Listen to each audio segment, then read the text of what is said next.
do, and this is a little segue out of what Paul said, is I want to entreat us, ask us, and I'm soliciting now some responses from you. Here's the question. The question is, most of our life we've been taught to function in and from our brain, from our intellect, even from our soul, which is, our mind, will, and emotions, part of our soul. That's what we've been trained to do. We've been trained that is reality. It is one level of reality, but it's not the greater reality. The greater reality is the spirit realm, the heavenly realm, in which our spirit is fully acclimated. We're seated with Christ, hidden in God. We've become, any man who's joined with the Lord is one spirit with him. So that's amazing. And what we're doing in all of our ascended life times together is we're wanting to learn how to live and move in and from our spirit. Okay, that's the couch within which I want to present this question. The question is, what do you do? What do you do to transition out of your head and move in and from your spirit? Do you go someplace? Do you think a certain verse? Do you activate another part of your being? Do you see a certain amount of travel in your virtual being? Do you see a travel from your head to your heart/spirit? Do you look at a certain scene, such as the face of the Lord or whatever? What are some of your methods that you use to disassociate from moving from your brain to moving from your spirit?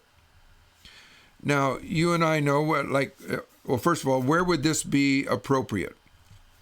Well, it'd be appropriate in dialogue with heaven, dialogue with Father. Now, does he hear my brain thoughts? Yes, he does. Do you think he likes communing spirit to spirit? I think even more, although our brain is part of the package, but I think he wants to hear from our spirit. What is it from you? Here, let me tell you, this is a negative view of that problem. The Bible says, and you praise me with your lips, but your hearts are far from me. So he differentiates between the two. Lips would be like coming from brain waves. This is just what I'm going to say. But your heart's far from me. So he differentiates between the two. Why is this important? Because as we move into more and more into the heavenlies, more and more where the heavenlies become our norm, it's not just a sometimes little visit when we're on our best behavior or when we're especially focused on it, but it becomes the place in which and from which we actually live. The more that's the case, listen to this, the more our brain cannot be our tour guide. It cannot be the measuring stick, the measuring system from which and with which we measure the heavenlies. Our brain is too small. It's a little peanut size. And besides, it's never been there before. It doesn't have a clue what the heavenlies are like. But guess what? Your spirit and my spirit does. Woo, that's touching me right now. Woo, boy. Our spirits live in heaven. And you and I want to get really good at turning off the brain when it's necessary and fully activating with and in our spirit. Now, inasmuch as our brain begins to function as a harmonious companion, then it can be involved, but it has to take second seat. It has to be subservient to our spirit. Okay, let's come back to the question. I want to just solicit responses from you. What do you do to untangle or untether from your brain when it comes time to where you want to fully engage with your spirit? Obviously, there'll be lots of different answers for this, because this is probably very personal and unique. Good, good, good. Okay, so I want to make some comments and we're going to do an activation. As I said in the beginning, most of our world has been trained by both secular world and religion to activate our mind and our soul, emotions, that type of thing. And those are not bad as long as they are harmonious with our spirit. So that's the unified being. All of our three parts that come into the same flow, into sync with one another. Okay, so most of our praying has been done by the way we've become skilled at praying. We can formulate words and sentences and flow, and boy, we've got some nice prayer skills. You know, boy, we are quite the prayer. Yes, we are. And so we can do really good at that. But is it possible that we could pray without engaging our spirit? Yes, I think that answer is possibly yes. Okay. But you and I know that the greatest amount of impact or effectiveness is when and as we move in and with the Spirit. Okay, when I was a teenager, I attended a move of God that was way ahead of its time. And there's a whole story there, but it was very, very beneficial to me. And they taught us how to activate, engage, first of all, identify our spirit. And you've heard me say this, but I think it bears repeating. They said, put your hands on your stomach, first of all, and you bless your spirit. Now, okay, that's good. You said, well, okay, what am I blessing? Who's blessing who? And there's just a lot of questions.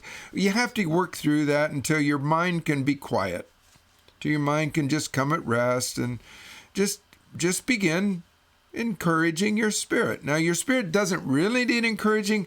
What it's really doing is calling your spirit up to the forefront to take leadership, be authenticated, authorized, given permission. Take the leadership here. And see, right now I'm already feeling that. Well, I've done that since I was a teenager. So nowadays when I say it, I don't know if I can explain all the perfunctory details that started then that got me here now. But maybe it's kind of like muscle memory. Athletes develop something called muscle memory, where their brain doesn't have to tell their muscle what to do. Their brain their being senses, oh, this needs to be done, and the muscle responds or reacts accordingly without the brain having to order it, to tell it what to do. I believe that our soul and spirit can be trained to function and cooperate with us in somewhat the same way, where after repetition and hosting our soul in the context of our spirit and requiring our soul to come into alignment with our spirit and making our soul have to bow. You cannot be my leader. My spirit has to be my leader.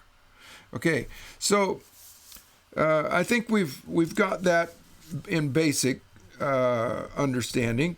Let me explain I just thought of this yesterday, but I practice it much of my life. And so let's say you're with somebody and you want to pray for them. Now you can pray with them with English or your natural tongue. You can pray with them that way, and there's a certain amount that's going to get done.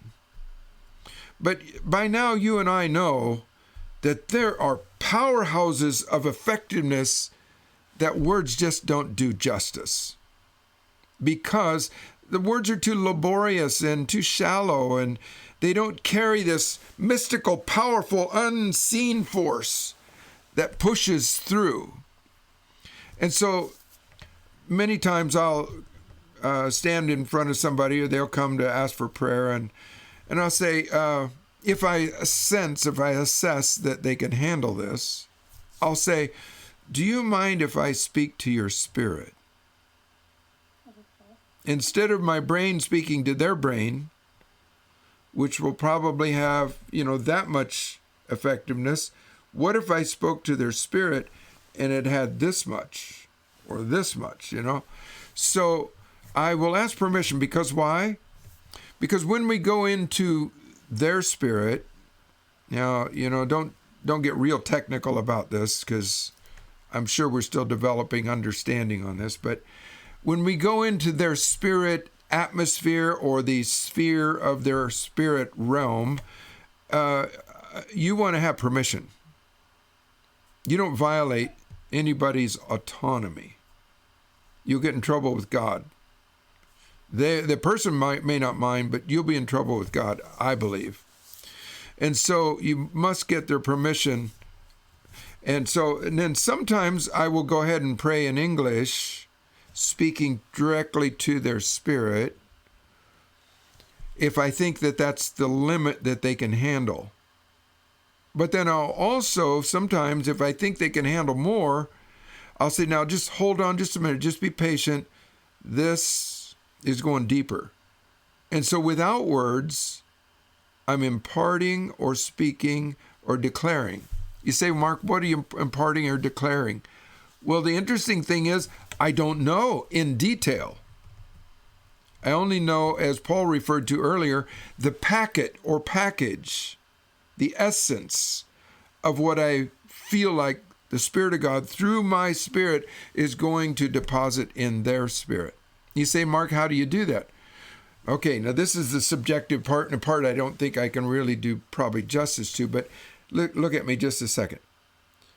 I go from my brain, and I don't have to close my eyes, but I focus my thoughts to transitioning down to my spirit. And Brad, it may be something like, follow that inner, when you're speaking in tongues in the inner man, where is that position at? Where is that place? So in my world, it's in my belly. Jesus said it, out of your belly will flow rivers of living water. So that's where my spirit resides, at least where I've trained myself to function from. Okay, so literally, when I go down, my brain then I've trained it, I said, now stop thinking. And at first you have to get forceful. You don't have to require it. But after a while, it learns. And you get quiet. It's like, boom. And honestly, I got chills, goosebumps going down my arm at this very moment. Because why? Our spirit loves to be in charge because it was ordained from God to be in charge. That's the heavenly design. And so when you and I speak in keeping with or supporting or encouraging heavenly design, our spirit says, yes, Mark, do that again. And so I think that's part of the reason why my body gives me sensations when I begin to, as much as I can, fully engage my spirit. Now, what do I do then? So I've quieted my mind, I've transitioned down to my spirit, and then I see, all I can say is it's like a push. Some of you've signed up for cell service in your cell phone, and they say, do you want to activate push? Now, I don't know exactly what push means in that when they're asking for that, but I usually say yes, because I think it's like somehow it pushes beyond some protocols and it gets the message to you. Well, I think that's what I'm doing with my spirit, is I'm activating a push mode.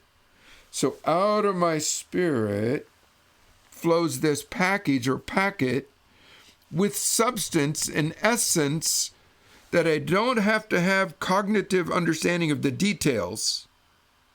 I only have awareness of the essence. And then with my mind's eye, and again, not so much my brain, but with my mind's heart, eyes on my heart, maybe I could say, I see that package then being deposited in the focal point of my faith, or whatever that is, whether it's a circumstance or a person, or that type of situation. So I see it being delivered like, boom, going from me There it is. And I try not to just say, and by the way, I'm not saying words, but I try not to let myself think words that are just brain originated. I try to move with the level of faith that I have at that time, so that my faith, my spirit, God's spirit are all in unison, working together, so that the transference is not one born of my brain, but is one born of my spirit. Some of you have heard this story. A few years ago, one of our other leaders on another Zoom, he's from Minnesota, we agreed upon doing a little spiritual text back and forth experience, exercise. And I was out walking on my trail at this particular time that we had agreed upon. And I said, well, Lord, what do you want me to give to Les? His name's Les. What do you want me to give to him? And clear as a bell in my mind, I heard, she can cry if she wants to. I thought, Lord, that's weird. But I had just asked the Lord. And so I said, well, Lord, that's what I'm going to do. Now what I want to do is transition out of my head. Thank you, brain. You processed. You helped me come to a conclusion of what I should do here. Now, brain, thank you. You've served your time. You've served your place. Now I'm going down to my spirit. And literally, as I do that, my brain then, I require it to be quiet. And then I see my spirit begin to begin to push the packet of, and now I don't even have to say the phrase.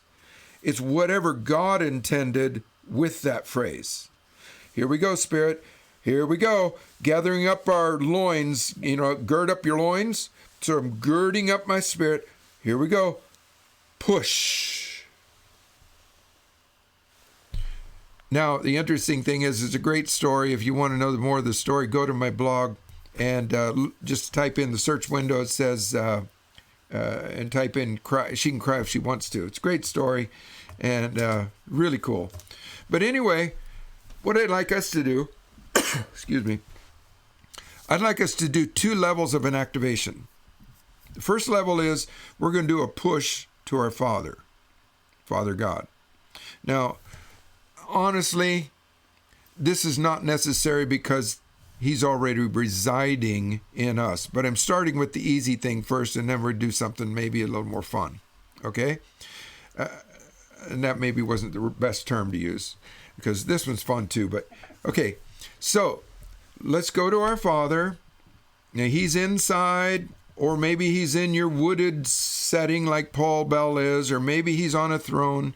But you go to your Father. Ready? Here we go. Ready? This is easy peasy. This is our Square 101, Class 101. There's my Father. Now hold him in tension just a second. Just keep that plate spinning. We're going to go back to our brain now. How much do you love him? Process with your brain. Don't go to him yet. I mean, you got him spinning this plate over here, right? Now with your brain, how much do you love him? Let your brain gather just a few thoughts.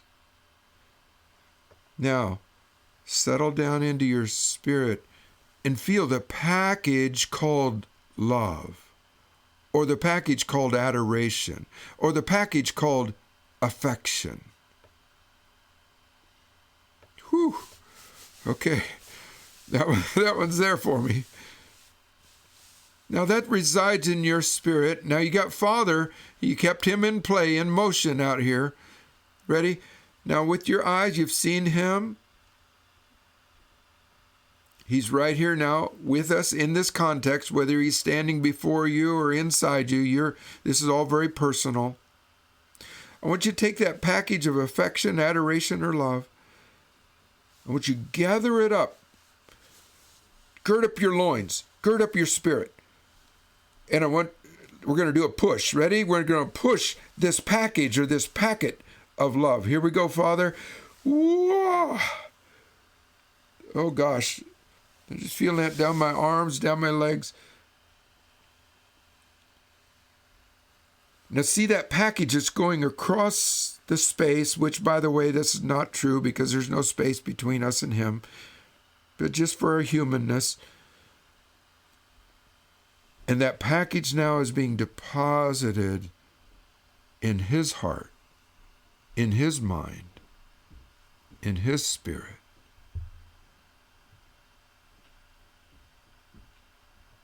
Now look up to his eyes. Oh, I love you, Father. There was a package. There was a packet of love. There was a spirit essence. There was a package just pregnant with my whole essence of love. I love you, Father. I love you. Okay, so let's unpack that just a little bit. We started out in our mind. We set the stage. We created the tracks to run on. And then we begin to engage our spirit. We required a mind to initiate it first, but then bow and step back as our spirit became involved. And then as we got finished with the transference, then we went back to his eyes and with my brain. Now my brain is in sync with, it's harmonious, it's complementary, it's a comrade. I love you, Father. See, I love you, Father, I love you, Father. That's 4 words. But that is in no way has the capacity to communicating the totality of my adoration and affection. So both my brain and spirit in the end were able to work together, but they had to do their separate functions in the beginning in order to come into harmony and get the job done. Okay, well,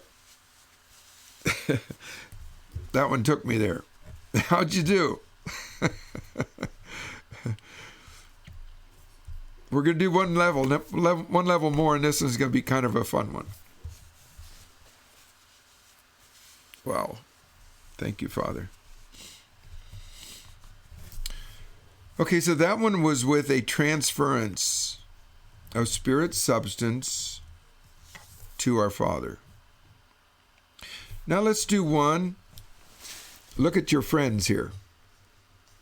Here's about 18 or so squares, and we can see a dozen or so of them, something like that. And these are our friends. These are ones we've come to know. We've come to love. We've come to appreciate the dealings and workings of God. We've come to see gold. Gold, it looks wonderful. We've seen flowers. We've smelled aroma. We've gone several places today together. And our hearts are beginning to esteem and value the way God values each other. It's wonderful. Paul says, I've determined not to know anyone according to the flesh. It's a little bit of what's happening for us. As we're beginning to esteem one another by what we know and see in and by the Spirit. Our spirit eyes are getting illuminated. We're learning how to train our spirit to be the beholder, the processor, and the donkey. You know, the thing that carries the burden, the workload, you might say. So it's a good thing. It's wonderful. We're learning how to move in the Spirit. And what I'd like for us to do now in this next level is to look at each other here. And again, we're not assessing or determining or learning one another by the flesh. But what is it that God has done in that one? And what I'd like for us to do is to increase, release, and impart value. What was the precious thing you saw in that person? Each one of us here? What precious thing have you heard What resonated in your heart? And you're asking Father, what does that mean? What kind of value system is it that you have imparted in them and that I can bless? And so what I'd like to do is ask us to do the same thing we did with Father. This time, last time we imparted love and affection, adoration. This time we're going to impart value. Not with our head and not with our English words, but with our spirit. Now, I should, for the sake of making a point here, I should ask if this is okay for everybody, for us to move in the Spirit with one another. I mean, that kind of goes without saying, but I want to say this for the record to help train us, that when we move in other people's spirit realms, we do need to have permission, or if we don't, then there's a certain parameter that we need to stay outside of. Okay, but is everybody okay with this? Okay. I mean, actually, the truth is we're only going to be enhanced. So what's bad with blessing, you know? Okay, open your eyes. This is where we engage our brain. Now, brain, I'm asking you to begin to partner with my spirit to assess and hear what Father says is the value system that he sees and wants to have enhanced in these different ones.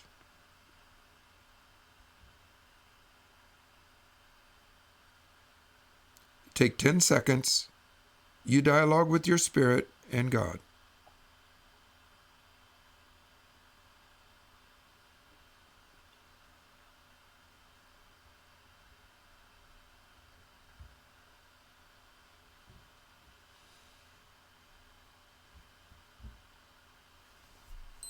Okay? Now what we're going to do is move out of our head. We're going to sum up, package up, collect up that essence of what we heard, and we're going to impart it via our spirit, from our spirit to each other. So thank you, brain. You did really good. You helped me formulate and put some things together. But brain, what you got to know at this point is God's thoughts are much more than your thoughts. And so, brain, I'm thanking you for what you did. You helped me get a handle. And that's basically all it is. It's just a handle. So now, brain, you're going to have to step aside, because now I'm going down to my spirit. In my case, it's my belly. For you guys, it might be different. Go to my spirit. I don't have to now identify or even say what my brain said. I'm packaging up, making a whole packet of essence. Right now I'm doing it with my eyes closed because I'm just wanting to really get my spirit fully engaged. I want to gird up my spirit, gird up my loins. Are you with me? Okay, now in this case, we're going to ask you to open your eyes, but don't let your brain get involved. We're just now using our eyes as our focal point, and we're going to deposit in their spirit. And we're going to do the push thing. You ready to do the push? The push from your spirit. This is not by sweat, might, or power. This is by faith. Push. Here we go, push.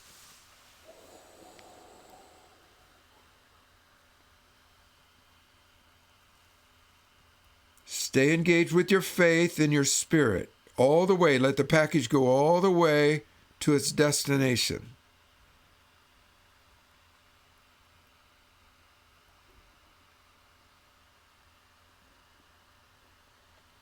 Place it where it needs to be, and maybe you don't know where it needs to be. Maybe it's just need to be laid at their doorstep, placed as a crown on their head, a ring on their finger, or a spirit of, and whatever it is that God highlighted to you.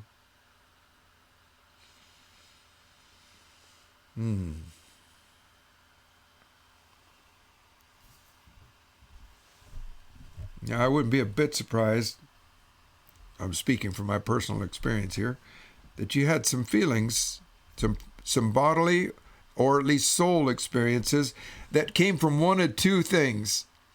Either the ecstasy and experience of you giving it, or the ecstasy and experience of you receiving it. And both of those are good. All right, let's unpack maybe two people and then we'll go to communion.